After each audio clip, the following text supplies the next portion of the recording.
মৰমৰ ছাত্ৰ ছাত্ৰীসকল, আজি মই তোমালোকৰ অসম জাতীয় বিদ্যালয়ৰ ক্লাছ 6ৰ ইংৰাজী পাঠ্যপুথিৰ দ্য মাৰ্চেণ্ট অৱ ভেনিছ নামৰ লেচনটোৰ সম্পূৰ্ণ প্ৰশ্নবোৰৰ লগতে ইয়াৰ এক্টিভিটিবোৰকো সমাধান কৰি দিম। আৰু এতিয়ালৈকে যিসকলে চেনেলটো ছাবস্ক্ৰাইব কৰি লোৱা নাই, কৰি লোৱা, কাৰণ তোমালোকৰ এনেধৰণৰ ভিডিঅ'বোৰ ইয়াতে পায়ে থাকিবা। তো এতিয়া কুৱেশ্যনবোৰ লৈছোঁ। Comprehension, answer the following questions. তলৰ কুৱেশ্যনবোৰৰ আনচাৰবোৰ কৰিব দিছে ইন কমপ্লিট চেণ্টেঞ্চেছ, সম্পূৰ্ণ বাক্যত। এইটো চাইছোঁ, who is William Shakespeare. William Shakespeare কোন হয় বুলি কৈছে। ইয়াৰ আনচাৰটো হ'ব, William Shakespeare is one of the greatest dramatist of the world. William Shakespeare হ'ল বিশ্বৰ এজন অন্যতম শ্ৰেষ্ঠ নাট্যকাৰ। এবাৰ বিটো চাইছোঁ, what type of drama is the Merchant of Venice. The Merchant of Venice, এই ড্ৰামাখন বা নাটকখন কেনেকুৱা ধৰণৰ নাটক বুলি কৈছে। ইয়াৰ আনচাৰটো হ'ব, the Merchant of Venice is a tragicomedy. যি মাৰ্চেণ্ট অৱ ভেনিছ এই ড্ৰামাখন আছে বা নাটকখন আছে, এইখন এখন ট্ৰেজি কমেডি বুলি কৈছে। ট্ৰেজি কমেডি মানে ইয়াত ধৰা ট্ৰেজেডিও থাকিব আৰু কমেডিও থাকিব। এবাৰ চিটো চাইছোঁ, হুম ডাজ বেশ্যনিয় ৱান্ট টু মেৰি। বেশ্যনিয়ে কাক বিবাহ কৰাব বিচাৰে। ইয়াৰ আনচাৰটো হ'ব, বেশ্যনিয় ৱান্টছ টু মেৰি পৰ্চিয়া। বেশ্যনিয়ে পৰ্চিয়াক বিয়া কৰাব বিচাৰে। A beautiful and rich lady, এজনী ধুনীয়া আৰু ধনী মহিলা। এইবাৰ ডিটো চাইছোঁ, হাউ মাছ মানি, কিমান মানি বা টকা ডাজ এণ্টনিঅ ব'ৰ। এণ্টনিঅ'য়ে ধাৰ কৰে ফ্ৰম চাইলক, চাইলকৰ পৰা। ইয়াৰ আনচাৰটো হ'ব, এণ্টনিঅ ব'ৰছ। এণ্টনিঅ'য়ে ধাৰ কৰে 3000 ডুকেটছ, 3000 ডুকেটছ ধাৰ কৰে ফ্ৰম চাইলক, কাৰ পৰা, চাইলকৰ পৰা। এইবাৰ 2 নম্বৰটো চাইছোঁ, what is the bond. Bond কি হয়। ইয়াৰ আনচাৰটো হ'ব, the bond is a written agreement. Bond কি হয় বুলি কৈছে, এক লিখিত চুক্তি মানে বিটুইন টু পাৰ্চনছ, দুজন ব্যক্তিৰ মাজত, অৰ মোৰ বা দুজনতকৈ বেছিও হ'ব পাৰে, ফৰ এ পাৰ্টিকুলাৰ থিংছ, এক বিশেষ বস্তুৰ বাবে। এবাৰ 3 নম্বৰটো চাইছোঁ, হাউ ডাজ পৰ্চিয়া ছেভ এণ্টনিঅ। পৰ্চিয়াই এণ্টনিঅক কেনেকৈ ছেভ কৰে বা বচায়।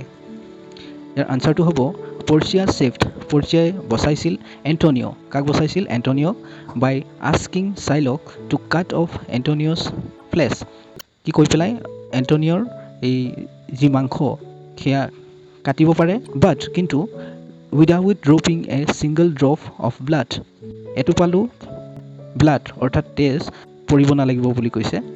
বিকজ, কাৰণ it is not mention in the bond, কাৰণ এইটো বণ্ড অৰ্থাৎ চুক্তিপত্ৰত মেনশ্যন নাই। এইবাৰ 4 নম্বৰৰ কুৱেশ্যনবোৰ চাইছোঁ, ফিল ইন দ্য ব্লেংকছ। চ' ইয়াত আমি পৰ্চিয়া বুলি লিখিম, পৰ্চিয়া ইজ এ ৰিচ এৰিছ। তাৰপিছত বিটো চাম, Shakespeare head written many world famous, ইয়াত লিখিম ড্ৰামাছ। তাৰপিছত চিটো চাইছোঁ, চাইলক ইজ এ, ইয়াত আমি লিখিম জিউ, এন এ মানি লেণ্ডাৰ। তাৰপিছত ডিটো চাইছোঁ, চাইলক, ইয়াত কি লিখিম আমি, Shylock has conspired to murder Antonio. এইবাৰ ইটো চাইছোঁ, the lawyer is actually Portia in, ইয়াত আমি লিখিম ডিছগাইজ। এইবাৰ এক্টিভিটি 1-2 চাইছোঁ, ৰিড দ্য ফলোয়িং চেণ্টেঞ্চেছ। তলৰ বাক্যবোৰ পঢ়িব দিছে কেয়াৰফুলি, সাৱধানে পঢ়িব দিছে, এণ্ড ৰাইট আৰু লিখিব দিছে the kind De belong to. Example, এটা উদাহৰণ দিছে, Amal is a good boy, Amal এজন ভাল ল'ৰা হয়। ইয়াত দিছে এছাৰ্টিভ চেণ্টেঞ্চ। এছাৰ্টিভ চেণ্টেঞ্চ মানে বৰ্ণনামূলক বাক্য। তো এই এক্টিভিটিৰ আগতে তোমালোকৰ বুকত চালে পাবা বা কিতাপত চালে পাবা যে কি কিছুমান এক্সাম্পল দিছে, ধুনীয়াকৈ বুজাই দিছে। চ' মই ভিডিঅ'টো বেছি দীঘলীয়া হ'বৰ বাবে সেইবোৰ এতিয়া বুজাই থকা নাই, কিন্তু তথাপিও মই তোমালোকক অলপ শ্বৰ্টত বুজাই দিওঁ। Assertive sentence, interrogative sentence, imperative sentence, optative sentence আৰু এক্সক্লেমেটৰী চেণ্টেঞ্চ। এছাৰ্টিভ চেণ্টেঞ্চ মানে বৰ্ণনামূলক বাক্য, যিবোৰ বাক্যই ধৰা বৰ্ণনা কৰিব। ইণ্টাৰগেটিভ চেণ্টেঞ্চ মানে প্ৰশ্নবোধক বাক্য, য'ত মানে প্ৰশ্ন সুধিব। ইম্পাৰেটিভ চেণ্টেঞ্চ মানে আদেশ দিব, অনুৰোধ কৰিব বা উপদেশ দিব, সেইবোৰ বাক্য। তাৰপিছত অপটেটিভ চেণ্টেঞ্চ মানে ইচ্ছা বা আশীৰ্বাদসূচক বাক্য। এক্সক্লেমেটৰী চেণ্টেন্স মানে আৱেগ বা বিস্ময়সূচক বাক্য।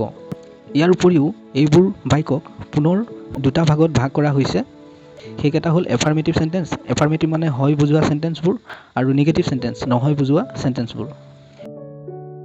ইয়াত 1 নম্বৰত দিয়া আছে গো দেয়াৰ, তালৈ যোৱা। ইয়াত কি কৰিছে? আদেশ দিছে। তো সেইকাৰণে আমি ইয়াত কি লিখিম? Imperative sentence. তাৰপিছত 2 নম্বৰটো চাইছোঁ, ইজ চি এ টিচাৰ। ইয়াত কি কৰিছে? প্ৰশ্ন সুধিছে, তাই এজনী টিচাৰ হয়নে? তেনেকৈ। তো সেইকাৰণে আমি ইয়াৰ এনচাৰত লিখিম ইণ্টাৰগেটিভ চেণ্টেন্স, যিহেতু প্ৰশ্ন সুধিছে তো সেইকাৰণে। তাৰপিছত 3 নম্বৰটো চাইছোঁ, Robin is not a singer. Robin এজন ছিংগাৰ নহয় বুলি কৈছে। ইয়াত নহয় বুজাইছে। তো সেইকাৰণে এইটো কি হ'ব? Negative sentence. তাৰপিছত চাইছোঁ 4 নম্বৰটো, মে ইউ লিভ লং। তুমি বহুকাল জীয়াই থকা। ইয়াত কি কৰিছে? ইচ্ছা বা আশীৰ্বাদ দিছে, হয়নে? তো এনেকুৱা ধৰণৰ চেণ্টেন্সবোৰক আমি অপটেটিভ চেণ্টেন্স বুলি কওঁ। তো সেইকাৰণে এনচাৰত আমি লিখিছোঁ অপটেটিভ চেণ্টেন্স। 5 নম্বৰৰ চেণ্টেন্সটো চাইছোঁ, C is an intelligent girl. তাই এজনী বুদ্ধিয়ক ছোৱালী বুলি কৈছে। তো ইয়াত বৰ্ণনা কৰিছে এইটো বাক্যই। তো সেইকাৰণে আমি এনচাৰত লিখিম এছাৰ্টিভ চেণ্টেন্স বুলি।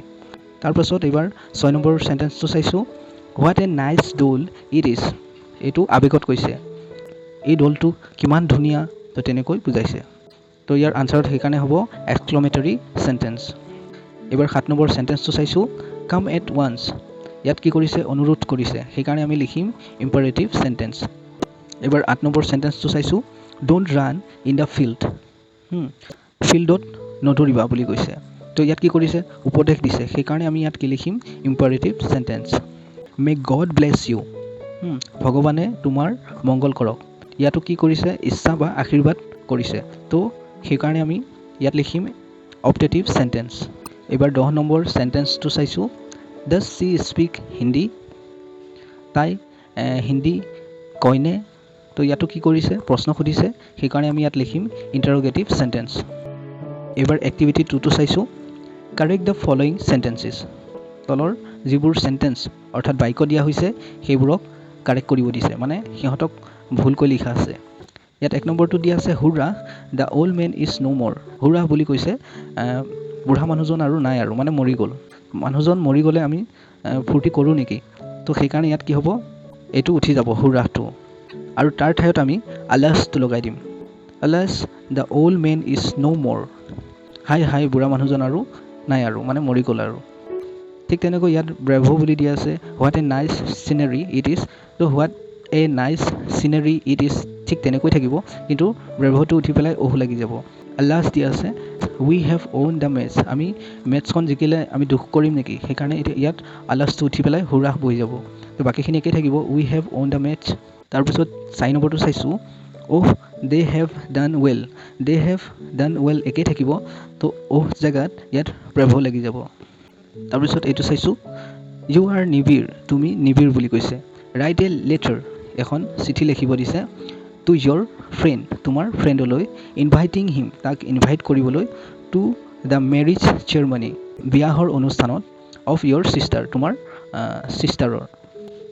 ইয়াত ধৰা মই স্থানটো লিখিছোঁ জালুকবাৰী বুলি। তোমালোকে নিজৰ ইচ্ছা অনুসৰি যদি লিখিব খোজা লিখিব পাৰা। ইয়াত লিখিছোঁ জালুকবাৰী, গুৱাহাটী, আৰু ইয়াত তাৰিখটো লিখিছোঁ 09/06/2022। ডিয়াৰ, ইয়াত মই নামটো দিছোঁ Amit.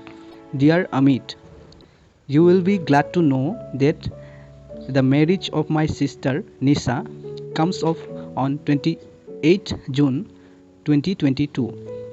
I am inviting you on behalf of our family. Please bring your parents with you. I hope you will not disappoint us.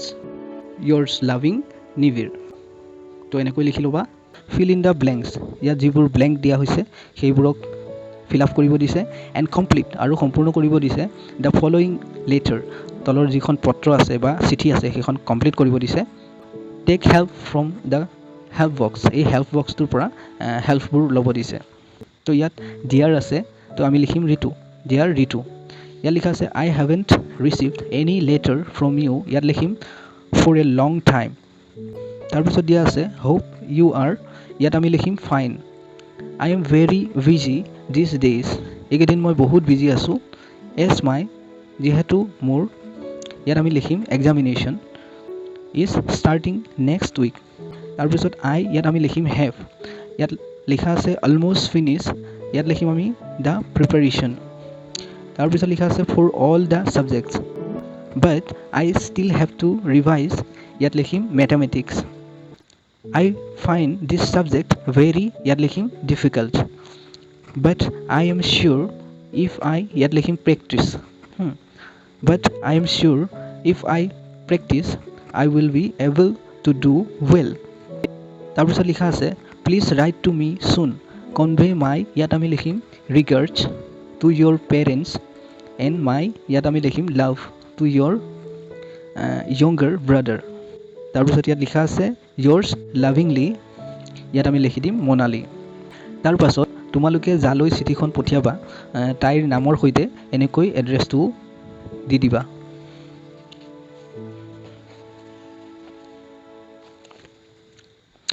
চ' মৰমৰ ছাত্ৰ ছাত্ৰীসকল এইবোৰে আছিল তোমালোকৰ দ্য মাৰ্চেণ্ট অফ ভেনিছ নামৰ লেচনটোৰ কুৱেশ্যন আৰু এক্টিভিটিবোৰ আৰু এতিয়ালৈকে যিসকলে চেনেলটো ছাবস্ক্ৰাইব কৰি লোৱা নাই কৰি লোৱা কাৰণ তোমালোকৰ এনেধৰণৰ ভিডিঅ'বোৰ ইয়াতে পায়ে থাকিবা তো আজিৰ ভিডিঅ'টো ইয়াতে সমাপ্ত কৰিছোঁ ধন্যবাদ